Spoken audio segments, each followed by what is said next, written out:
பணம் மற்றும் செல்வம் இதை உங்களுடைய வாழ்க்கையில நீங்க அதிகரிக்கணும் அப்படின்னா அதற்கு நீங்க ஃபாலோ பண்ண வேண்டிய 5 முக்கியமான விதிகள் என்ன அப்படிங்கறத தான் இன்னைக்கு இந்த வீடியோ மூலமா நாம பார்க்க இருக்கிறோம். இந்த விதிகள் சாதாரணமா பணத்துக்கான விதிகள் அப்படிங்கறத தாண்டி செல்வத்தை சேர்க்கணும் அப்படின்னா என்ன பண்ணணும் அப்படிங்கறத ஃபோக்கஸ் பண்ணுது. சரி, ஆரம்பிக்கலாம். The purpose of money is freedom. பணத்தோட அல்டிமேட்டான நோக்கம் இதுதான். அது உங்களுக்கு சுதந்திரத்தையும் தன்னிறைவையும் கொடுக்கணும். எது மாதிரியான விஷயத்திலிருந்து உங்களுக்கு பணம் சுதந்திரத்தை கொடுக்கணும்? Money don't buy happiness. பணத்தை வச்சு உங்களால மகிழ்ச்சியை வாங்க முடியாது, பணம் மட்டுமே வாழ்க்கை இல்லை அப்படிங்கிற மாதிரி நிறைய பேர் சொல்றத நீங்க கேள்விப்பட்டிருக்கலாம். பட் யார் என்ன சொன்னாலும் பணம் அப்படிங்கிற ஒரு விஷயம் நமக்கு மிகப்பெரிய தேவையாக இருக்கு. பணம் எல்லாம் வாழ்க்கையில் அவ்வளவு பெரிய முக்கியம் இல்லப்பா அப்படின்னு சொல்றவங்க கூட at the end of the day பணம் சம்பாதிக்கிறதுக்கு ஏதோ ஒரு விஷயத்த பண்ணிக்கிட்டு தானே இருக்காங்க. நமக்கு இருக்கிற நிறைய தேவைகளுக்கு பணம் அப்படிங்கிறது தீர்வாக இருக்கு. இன்னொரு விதத்துல சொல்லணும் அப்படின்னா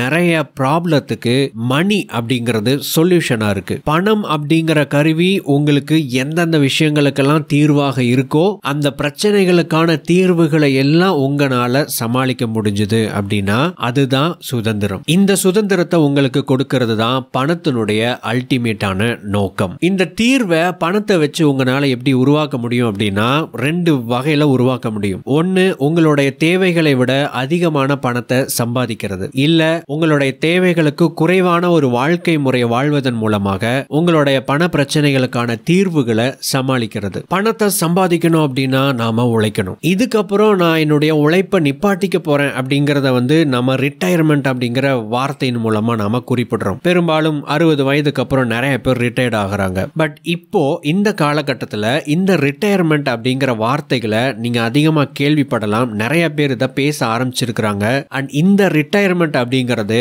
நாம வயசானதுக்கு அப்புறம் வரக்கூடிய ரிட்டையர்மெண்ட் கிடையாது. அதாவது நான் இவ்வளவு நாளா வேலை செஞ்சுக்கிட்டு இருந்தேன், இதுக்கப்புறம் நான் ஓய்வு பெற போறேன், இதுக்கப்புறம் நான் வேலை செய்ய போறது இல்லை அப்படிங்கிற ரிட்டையர்மெண்ட் அப்படிங்கிற அந்த டெபினிஷன் மாறி இதுக்கப்புறம் நான் பணத்துக்காக உழைக்க வேண்டிய நிலை இல்லை அப்படிங்கிற ஒரு சிச்சுவேஷனை கிரியேட் பண்ணிட்டு பணத்துக்காக ஓடுறத நிப்பாட்டிக்கிறத ரிட்டையர்மெண்ட் அப்படின்னு இப்போ புது டெபினிஷனா சொல்ல ஆரம்பிச்சிருக்கிறாங்க. நம்ம ஒரு வகையில யோசிச்சு பார்த்தா நமக்கு இருக்கக்கூடிய பண தேவைகளை எல்லாம் பூர்த்தி பண்றதுக்கு நம்ம இந்த மாதிரியான ஒரு ரிட்டையர்மெண்ட்டை நம்ம எல்லாருமே நம்முடைய மைண்ட்ல யோசிச்சுக்கிட்டு இருப்போம். பட் அப்படி ஒரு விஷயம் இருக்கா, அதை பண்ண முடியுமா, பாசிபிளா இல்லையா அப்படிங்கிறது நமக்கு ஷூரா தெரியாததுனால நமக்கு என்ன தெரியுமோ நமக்கு என்ன வருமோ அந்த ஜாபையோ கெரியரையோ பிசினஸையோ நாம எடுத்து பண்ணிக்கிட்டு போய்கிட்டே இருக்கிறோம். ஆனா அப்படிப்பட்ட ஒரு விஷயம் இருக்கு அப்படிங்கறத நிறைய பேர் பார்த்து உணர்ந்துகிட்டு இருக்கிறாங்க. பாசிவ் இன்கம் அப்படிங்கிற ஒரு வார்த்தையை நீங்க நிறைய கேள்விப்பட்டிருக்கலாம். நீங்க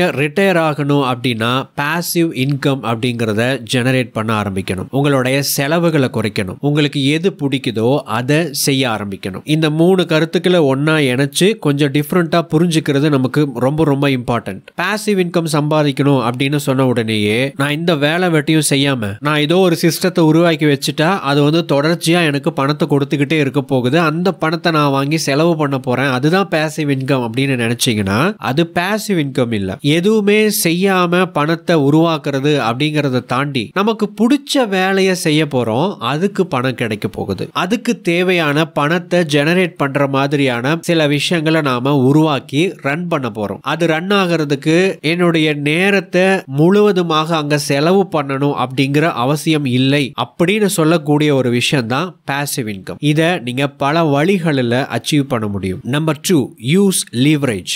லீவரேஜ் அப்படின்னா என்ன? தமிழ்ல இத நெம்புகோல் அப்படின்னு சொல்லுவாங்க. ஒரு பெரிய பாரமான கல் இருக்குன்னு வச்சுக்கோங்க. அந்த கல்லை உங்களால நகர்த்த முடியுமா அப்படின்னா உங்களுடைய வெறும் கைகளை பயன்படுத்தி அதை நகர்த்த முடியாது. நீளமான ஒரு கம்பி எடுத்துக்கோங்க, அந்த பெரிய கல்லோட அடியில அந்த கம்பியை வச்சுக்கோங்க, கம்பிக்கு கீழே சின்னதா ஒரு கட்டையை வச்சுக்கோங்க. இப்போ உங்களுடைய கால்களை பயன்படுத்தி அழுத்துங்க, அந்த கல்லை நீங்க நகர்த்த முடியும். குறைவான எஃபோர்ட்டை போட்டு ஒரு மிகப்பெரிய வேலையை உங்களால செய்ய முடிஞ்சது அப்படின்னா அதுக்கு பேரு தான் லீவரேஜ். இதுக்கு ஒரு பெஸ்ட் எக்ஸாம்பிள் சொல்லணும் அப்படின்னா சோஷியல் மீடியாவை சரியா பயன்படுத்துறது. இன்னைக்கு நிறைய பிசினஸ் பீப்புள் பாத்தீங்கன்னா சோஷியல் மீடியாவுக்குள்ள கான்டென்ட் கிரியேட் பண்ணிக்கிட்டு இருக்காங்க. நிறைய கம்பெனிஸ் நிறைய பிசினஸஸ் கூட கான்டென்ட் கிரியேஷனுக்குள்ள இறங்கிட்டாங்க. இதுக்கான ரீசன் என்ன அப்படின்னா அவங்க கான்டென்ட் கிரியேட் பண்றதன் மூலமா அவங்களுடைய மெசேஜையோ அல்லது அவங்கள பத்தின அந்த பிராண்ட் அவேர்னஸையோ நிறைய பேருக்கு குறைவான ஒரு வேலையின் மூலமா கொண்டு போய் சேர்க்க முடியும். இதுக்கு அவங்க பணம் செலவழிக்கணும் அப்படின்னு கூட அவசியம் இல்லை. அதிகமான பணத்தை உங்ககிட்ட வர வைக்கணும் அப்படின்னா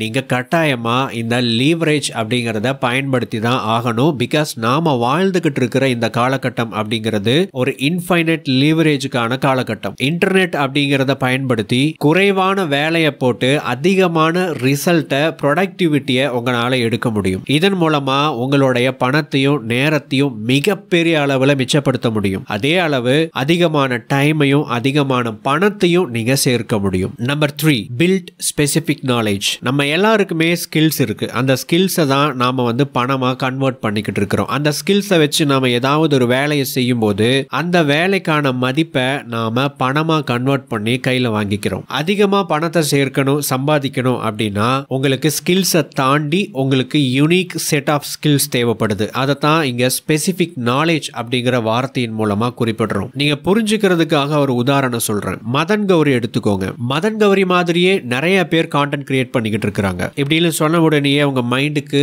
யாரெல்லாம் ஞாபகம் வர்றாங்க அப்படிங்கிற அவங்களோட பேரை கீழே கமெண்ட் செக்ஷன்ல பதிவு பண்ணுங்க. பட் நாளைக்கே மதன் கௌரி வீடியோ போடுறத நிப்பாட்டிட்டாரு அப்படின்னா மதன் கௌரி மாதிரி வீடியோ போடுறதுக்கு எத்தனை பேர் வந்தாலும் மதன் கௌரியை ரீப்ளேஸ் பண்ண முடியாது. இதுக்கான காரணம் என்ன அப்படின்னா அவர் வீடியோ கிரியேட் பண்றது இல்ல, அவர் செலக்ட் பண்ற டாபிக்ஸ் கிடையாது, விக்கிபீடியாவோ நியூஸோ கிடையாது. இதை தாண்டி மதன் கௌரி செட்டைன் எக்ஸ்பீரியன்ஸஸ் கடந்து வந்திருக்காரு. அவருக்கு செட்டைன் நாலேஜ் இருக்கு, செட்டைன் ஸ்கில் செட் இருக்கு. இவ்வளவு நாள் அவர் சோஷியல் மீடியாவில் பயணிச்சதுனால அவருக்கு நிறைய எக்ஸ்பீரியன்ஸஸ் கிடைச்சிருக்கு. இதையெல்லாம் சேர்த்து தான் மதன் கௌரி அப்படிங்கிற ஒரு கான்டென்ட் கிரியேட்டர் இருக்காரு. பெரும்பாலானவங்க மதன் கௌரி போடுற ஒரு வீடியோவை பார்க்குறோம், ஒரு டாபிக்கை பார்க்குறோம். ஆனா அதுக்கு பின்னாடி இருக்கிற மதன் கௌரி அப்படிங்கிற கேரக்டர் பிளஸ் அவருக்கு இருக்கிற அந்த யூனிக் செட் ஆஃப் ஸ்கில்ஸ் இருக்கு இல்லைங்களா, இதை நாம மிஸ் பண்ணிடுறோம். ஒருவேளை நாளைக்கு மதன் கௌரி வீடியோ போடுறதை நிப்பாட்டிட்டாரு அப்படின்னா எத்தனை பேர் வீடியோ போட்டாலும் மதன் கௌரியை ரீப்ளேஸ் பண்ண முடியாது. மதன் கௌரி செலக்ட் பண்ற அதே டாபிக்கை செலக்ட் பண்ணலாம், அதே சோர்சஸ்ல இருந்து கண்டென்ட்டை எடுக்கலாம். ஆனா அதே விஷயங்களை வச்சு மதன் கௌரி வீடியோ போடும்போது அவருடைய ஃபேன்ஸுக்கு ஏதோ சில விஷயங்கள் யூனிக்கா தெரியுது இல்லைங்களா, அந்த விஷயத்தை மதன் கௌரினால மட்டும்தான் கொடுக்க முடியும். மதன் கௌரி மாறி இன்னொருத்தர் அவரை ரீப்ளேஸ் பண்ண முடியாது. இதுதான் ஸ்பெசிபிக் நாலேஜ் அப்படிங்கிறது. மதன் கௌரியோட வாழ்க்கையில அவர் நிறைய விஷயங்களுக்கு ட்ரெயின் ஆயிருப்பாரு, நிறைய விஷயங்களை கடந்து வந்திருப்பாரு. அவருக்குள்ள சில செட் ஆஃப் நம்பிக்கைகள் இருக்கும். இந்த எல்லா விஷயமும் சேர்த்து தான் மதன் கௌரிய ஒரு யூனிக் கேரக்டரா உருவாகி இருக்கு. இதுதான் அவரோட ஸ்பெசிபிக் நாலேஜ். இந்த ஸ்பெசிபிக் நாலேஜ் எப்படி உருவாக்குறது அப்படின்னு கேட்டீங்கன்னா உங்களுக்கு சில டேலண்ட்ஸ் இருக்கும், உங்களுக்கு ஏதாவது ஸ்பெஷல் இன்ட்ரெஸ்ட் இருக்கும். இதையெல்லாம் நீங்க வளர்த்துக்கிட்டே இருக்கணும். இது ரிலேட்டடான ஒரு துறைக்குள்ள நீங்க போகும்போது நீங்க ரொம்ப யூனிக்கா இருப்பீங்க.